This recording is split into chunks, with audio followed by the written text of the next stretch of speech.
कैसे हैं आप लोग। उम्मीद करता हूँ आप लोग अच्छे होंगे। हम लोग क्लास 10th में केमिस्ट्री पढ़ रहे थे। केमिस्ट्री का हमने 2 लेसन ख़त्म कर दिया था। अब हमारा तीसरा लेसन है अभ्यास 3 और हमारे लेसन यानी अभ्यास का नाम है धातु और अधातु यानी मेटल एंड नॉन मेटल। यानी धातु क्या होता है, अधातु क्या होता है, इसके बारे में हम इस लेसन में विस्तार से पढ़ेंगे। तो पहले हम लिख लेते हैं प्रस्तावना। हम जानते हैं कि वर्तमान में 108 से अधिक तत्व ज्ञात हैं। मतलब जो इस समय तक हमारे वैज्ञानिकों ने 118 तत्व 118 है 118 से अधिक तत्व ज्ञात है, जिससे अभी तक खोजा गया है। मतलब अभी तक वर्तमान में हम वैज्ञानिकों ने 118 से अधिक तत्वों को खोज दिया है। उनमें कुछ धातुएं हैं और अधातुएं हैं और उपधातुएं भी हैं। तो आइए हम देखते हैं धातुएं किसे कहते हैं, इनके भौतिक गुणधर्म क्या होता है और इनको कैसे पहचान सकते हैं। तो पहला हमारा टॉपिक है धातु के भौतिक गुण धर्म। यानी धातु के जो होता है वो भौतिक गुणधर्म कैसा होता है, मतलब देखने में कैसा होता है, वो कैसा उसके साथ क्रिया या जो भी है वो कैसे होता है रहता है।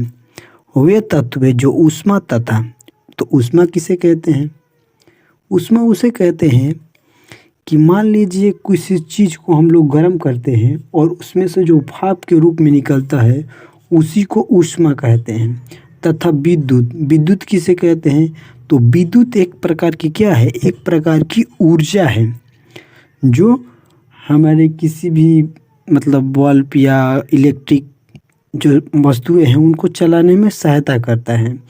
तो वे तत्व जो ऊष्मा तथा विद्युत का चालन करते हैं, मतलब उसमें से आर पर चले जाते हैं या उसमें मतलब प्रवेश कर जाते हैं। कहने का मतलब है कोई लोहे की ठोस वस्तु होगी और उसमें अगर जो करंट या ऊष्मा गर्म करेंगे तो वो गर्म हो जाती है। ऐसा क्यों होता है, क्योंकि वो धातु है।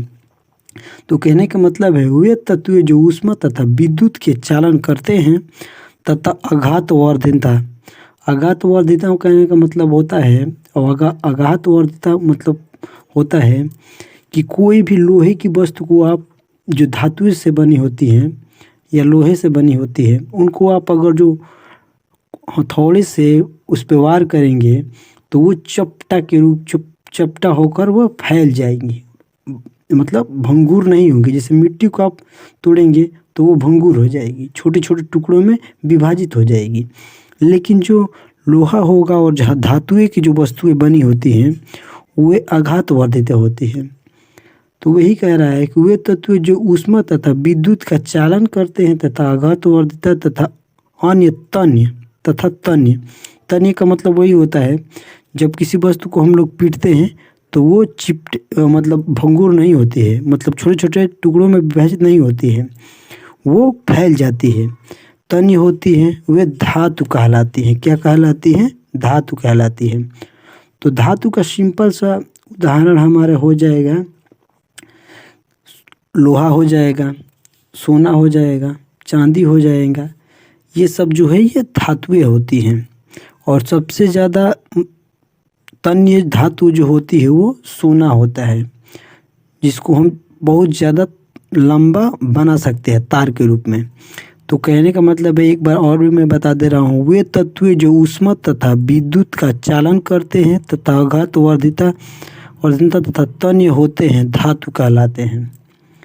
देख लीजिएगा धातु आप लोगों को समझ में आ गया होगा। धातुएं चमकदार कठोर प्रबल भारी तथा धात्विक अर्थात पीटे जाने पर विशेष ध्वनि उत्पन्न करता है। अगर जो लोहे को आप लोग पीटेंगे हथौड़े से तो उसमें से ध्वनि जरूर निकलेगा।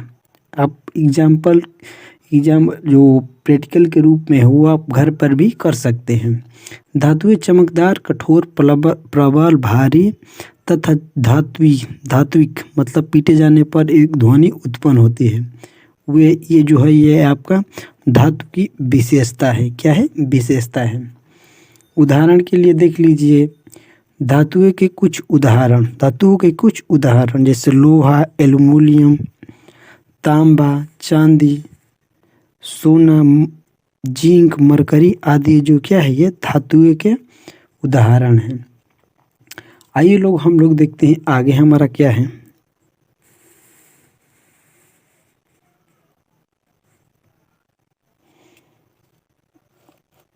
अगला हमारा टॉपिक है धात्विक चमक, यानी धातुओं में क्या होता है।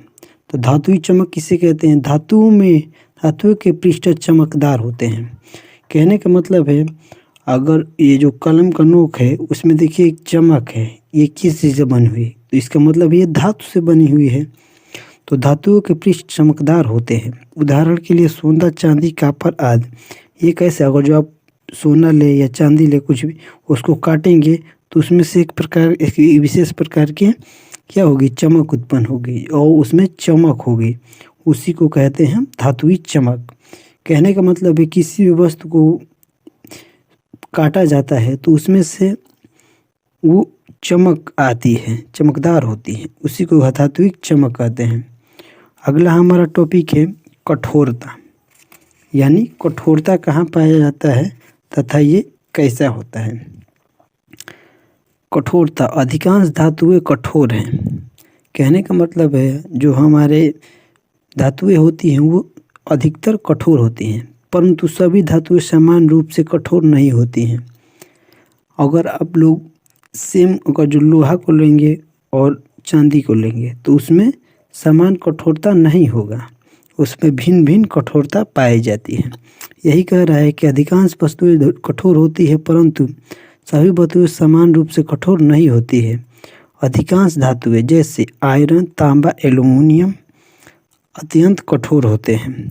आयरन हो गया, तांबा हो गया और एल्युमिनियम हो गया, यह अत्यंत कठोर क्या है? धातु है। अब हमारा अगला टॉपिक है और चौथे नंबर पर हमारा टॉपिक है आघातवर्धन। ये क्या होता है? धातुओं का वह गुण, मतलब धातुओं में एक ऐसा गुण होता है जिन्हें पीटे जाने पर बिना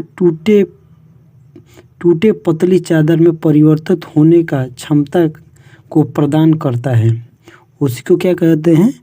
आघातवर्धनता। कहने का मतलब है अगर जो लोहा होगा या कुछ जो धातु से बनी होगी वस्तु है उसको आप पीटेंगे तो वो चपटे के रूप मतलब चपटे होकर बड़ा हो जाएगा, ये टूटेगा नहीं। ये जैसे छोटे छोटे वस्तुओं में टूटेगा नहीं, ये चपटे के रूप में ये बड़ा हो जाएगा या फैल जाएगा। यही कह रहा है कि धातुओं का वह गुण जिन्हें पीटे जाने पर बिना टूटे पतली चादर में परिवर्तित होने की क्षमता को प्रदान करता है, उसी को क्या कहते हैं? आघातवर्धनता। यही तक हमारा ये इस वीडियो में। अगले वीडियो में हम लोग इस लेसन के बारे में और कुछ भी जो बचा हुआ है या जो रह गया है उसके बारे में हम लोग देखेंगे। तब तक के लिए जय हिंद। आपको ये वीडियो कैसा लगा और आपको ये वीडियो कैसा लगा और यह आप वीडियो किस शहर से और किस गांव से देख रहे हैं हमें कमेंट करके ज़रूर बताएं। धन्यवाद।